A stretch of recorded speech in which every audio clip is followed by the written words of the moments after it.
Thank you. Sup, Nerdmigos? I'm the Jive Talking Nerd, John Norgrove. We've got Wife here. We're here for another review Jive. It's Star Trek Thursdays. We're just calling it Star Trek Thursdays. Yeah, it's just Trekkie. I already made the graphic. We're done. Okay, Star Trek Thursdays. Star Trek Thursdays. So we just got done watching episode 2 of Star Trek Discovery. Far From Home, I believe is the name of the episode. I have no idea. Don't remember, and I would have to go into the other room to look because I didn't look it up on my phone. But yeah, so. Don't forget to like this video, comment below, share, subscribe. If you want to have a discussion about the episode, which I'm pretty certain you do, do that in the dibbly-doo down below, and we'll continue there. So let's move right into spoiler-free review. This is a super good episode. This was a really fun episode. Yeah. Yeah. You're primarily looking at the crew of the Discovery and what happened to them this time around. Yeah. So, it's a good episode. Yeah. Yeah, definitely go watch it if you're a Star Trek fan, if you're a Discovery fan, CBS All Access, you know the drill. So, let's move into spoilerful plot summary, spoilers ahead. Okay, so, plot summary for this episode. So we open with a flashback. That flashback kind of gives us the TLDR of what happened. It really felt like this was actually the first episode of the season. Yeah, it really did. And the previous episode was like a prequel. But so we open up with a flashback, and then the Discovery just gets like fucking yeeted out of a wormhole into a planet that looks like Colossus took a bite out of it and was a little crumbly in his extracting his mouth from that planet because there's just like a big old crater and like a bunch of floaty rocks. Yeah, and as Discovery, floaty islands, as Discovery comes rocketing out of the thing, the crew goes through basically like nothing's working. Everything's broken. They have like no power, no systems. Like everything's falling apart. They're able to get like a little bit of deflector shields and stuff. They institute like a barrel roll to bleed off some speed, which I feel like is maybe just a reference to what SpaceX is doing with the Starship, which I thoroughly enjoyed as a reference. And then they basically crash into an ice shelf, right? Crash into an ice shelf. They got to replace like every EPS conduit on the ship. So Saru, who's acting captain, is like, all right, everybody, let's get to work. So as they're getting to work for all this stuff, we get a couple of little side story things going on. The engineer who got like gravely wounded at the end of last season, he got like pulled out of his induced coma, and his husband was able to like get him fixed up well enough to get him out of the bed because there's other people who have bigger injuries. So he throws him into a and his sassy bedside manner They're super adorable. I love them. I love them so much. They're probably my favorite like back and forth because they act a lot like they've been married for a while, which is quite fantastic. But so that happens at the same time. Our resident cyborg, the officer who works Helm, who has the chick with the thing on the side of her head with the implant. She seems to have gotten banged around and the implant's acting weird, but that never gets addressed again in the episode. It's just a thing that's happening. So Saru tells the entire crew, everybody, fix the fucking ship. So everybody fixes the fucking ship. Come to find out, one of the reasons why they don't have communications is because Widget is done. Is busted. Needs to be fixed. And we don't have rubidium or whatever, and so fetch quest. So Saru takes Tilly on a fetch quest to like a settlement that she found with some form of sensors, even though sensors were like whack. To go get the fetch quest. At the same time, our engineer friend has decided to break out of the hospital and meet up with our second engineer friend, who is... she threw her back out in the crash, which I fully feel because I have a horrible back. But she threw her back out in the crash, and so they're trying to get things fixed. And the two of them, she's one of my favorite characters, and the two of them have this just great disrespect for each other that comes out as like a lot of very witty like back and forth hating on each other sort of thing, which was an awesome scene. Hilarious. And of course Giorgio is being Giorgio. She's just trying to start shit, like and low key, kind of trying to like test authority, take over the ship, shooting putting shots at Tilly for no fucking reason, all that kind of stuff. So, whatever. They go on their fetch quest. They find a guy. They follow him into, like, a cave. When they walk into the cave, site-to-site transport to some location.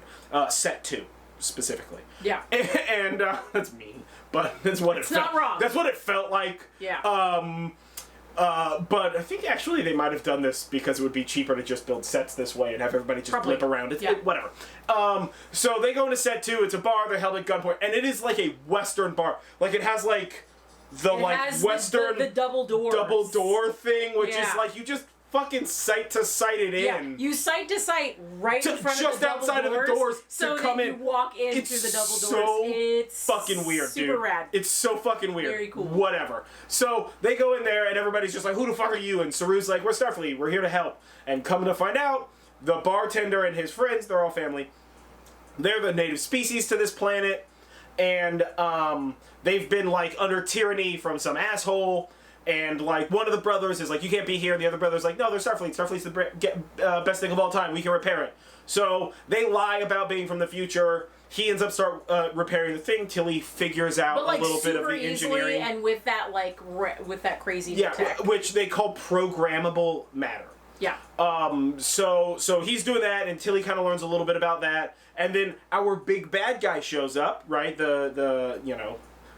whatever, top of Act 1, bottom of Act 2. Mullet bad guy. Like, bad guy. And this guy shows up, and he is,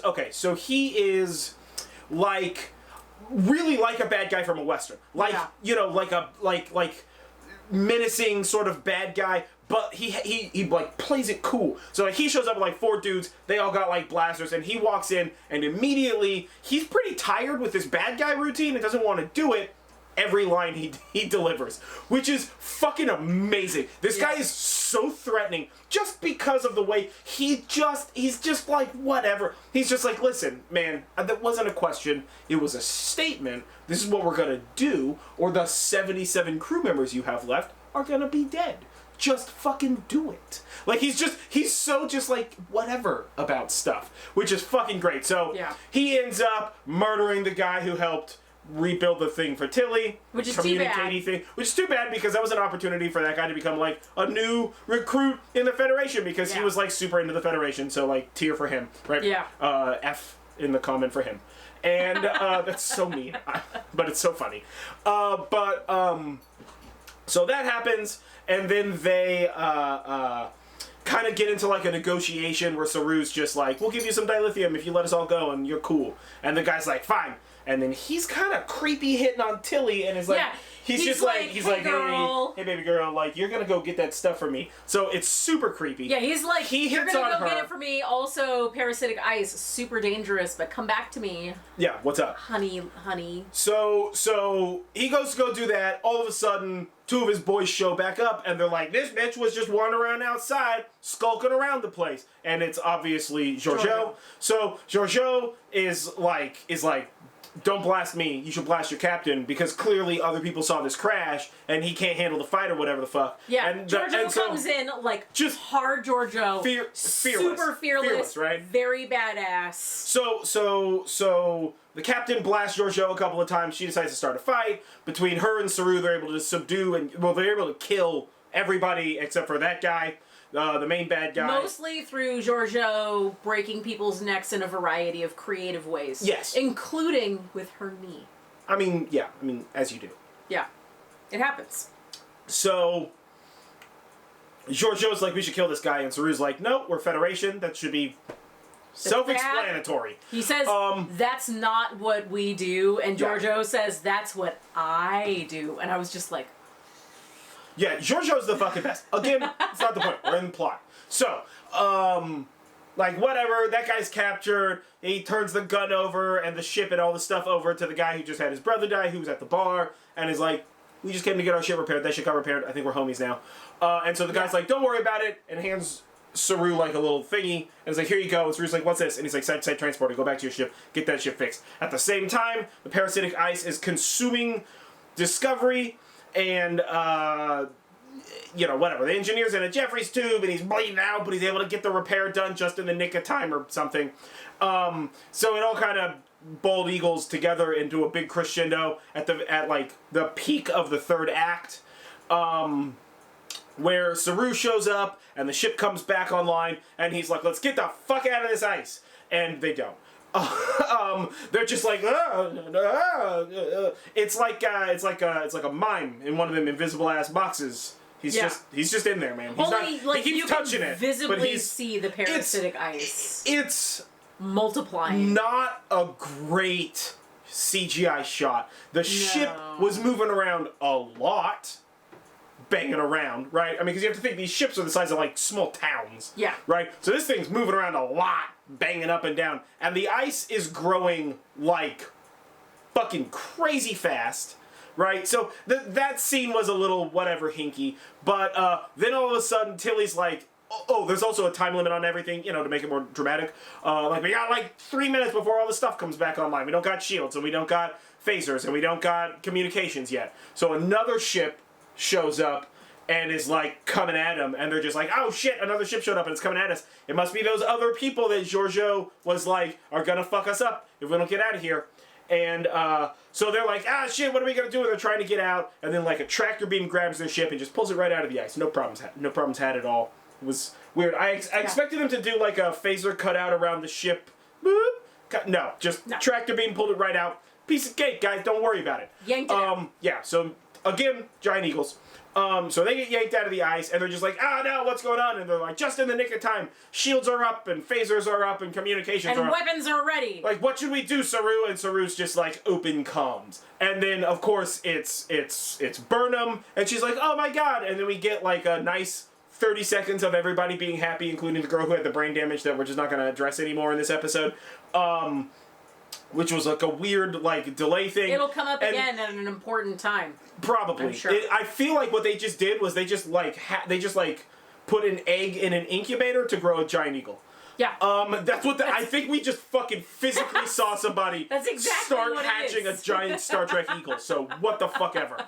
But so then she's like, oh my god, I got here like a year before you guys, and they're like, oh, tears, everybody's sad, end of episode. Yeah. So basically, they reunited. It's like the thing that we said was probably going to happen. So exactly what it is. Yeah. So that's the plot. Let's get into pros and cons. So, pros. Well, we got to see the ship again. It seems like not any of the main characters are like actually dead. And we got Giorgio stuff. Cons.